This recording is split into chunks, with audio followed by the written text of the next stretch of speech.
Hello, everybody. Welcome back to another video. I'm hoping to keep this one nice and short, but we'll see how we go. Let's start with a joke. What did the store owner say when he had his copy of Microsoft Office stolen from him? I will find you. You have my word. Okay, so today we're talking about the applications of integration. And so when we're talking about applications of integration, only really two things that we're talking about here, technically only one. We're finding areas underneath curves, okay? So it's either one curve or two curves. You're finding the area that's bound by a curve, essentially, okay? Now for here, a sketch is non-negotiable. You must sketch. So if you don't know how to sketch, do me a favor, look over that sketching again, look over the trig functions, how to sketch things like amplitude and period. Those are going to be the most important ones, making sure that you know how to sketch your sine, cos, and tan graphs. Okay, now, the question may look like this. Find an area bound by y equals cos half x, x-axis, and the lines x equals 0, x equals 4 pi.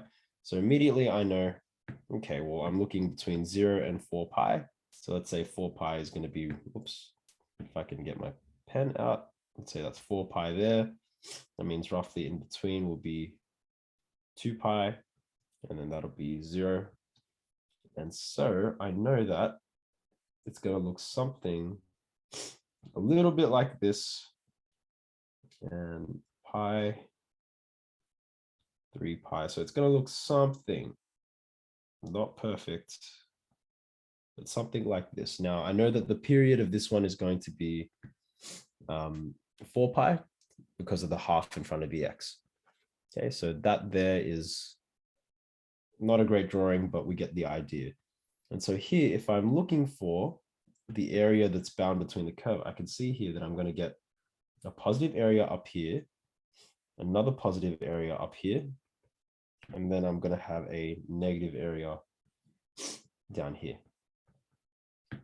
Now, there's a couple ways I can go about it, but because I know cosine is a nice kind of symmetrical curve, I know that technically this is the same area as this, which is the same area as this, which is the same area as this.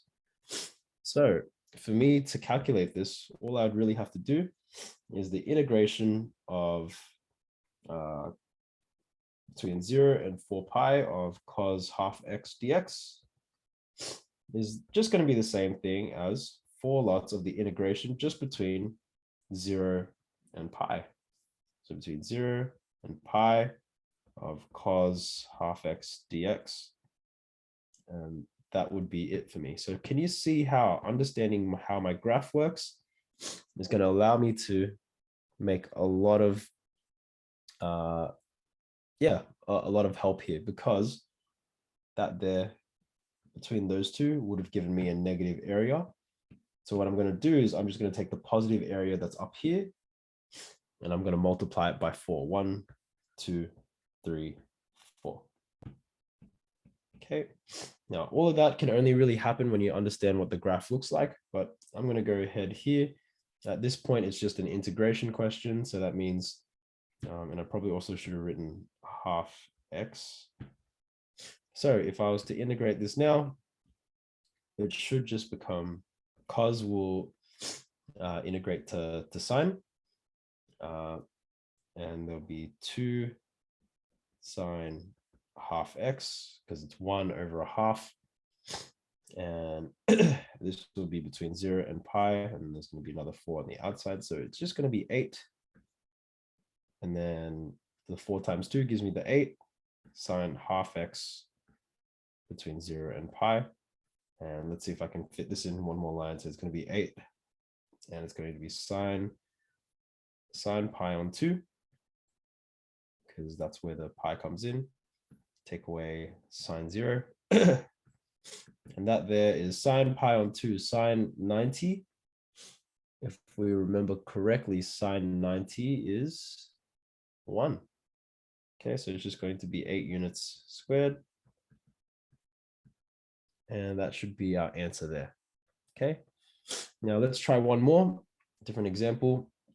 They say find the area bound between y equals sine x, y equals sine 2x.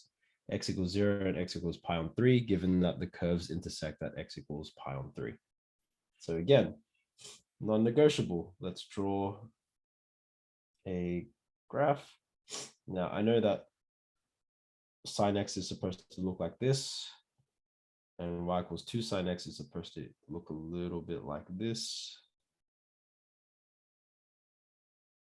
Okay, and so what we're trying to do is find the area that's bound between these two, and I know that there will most likely be my pi on 3. Okay, so that means I'm looking for this little area here. All right, so I'll write it here. So this one's your y equals sine x. This one here is your y equals sine 2x. Again, if you're not the most familiar with your graphs, go back and find a video on how they work. But for the moment, that's what we're looking at. And so we can see here, we're trying to find an area that's bound between the two.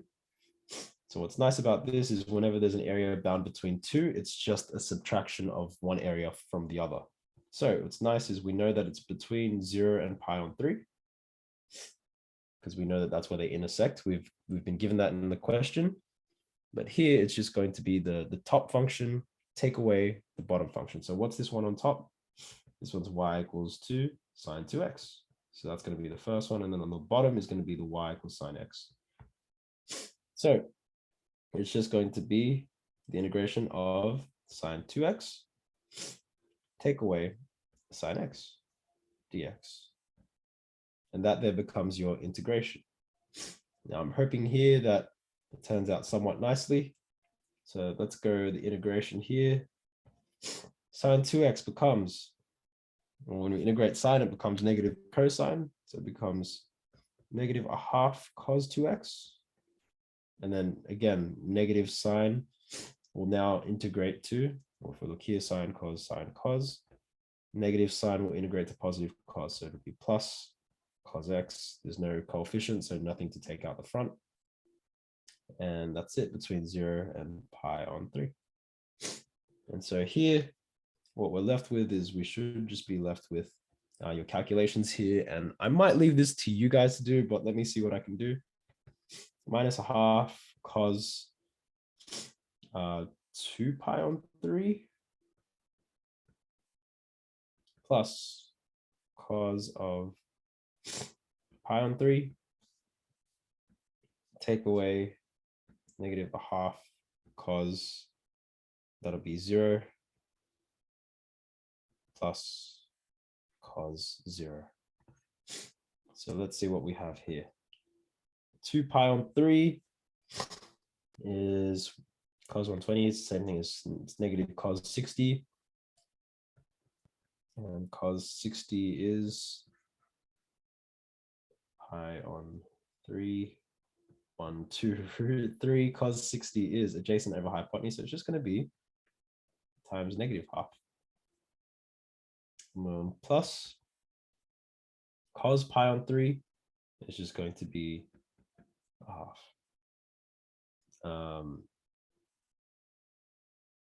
So I've got that, and I'm taking away negative half times cos 0 is 1 plus 1 again.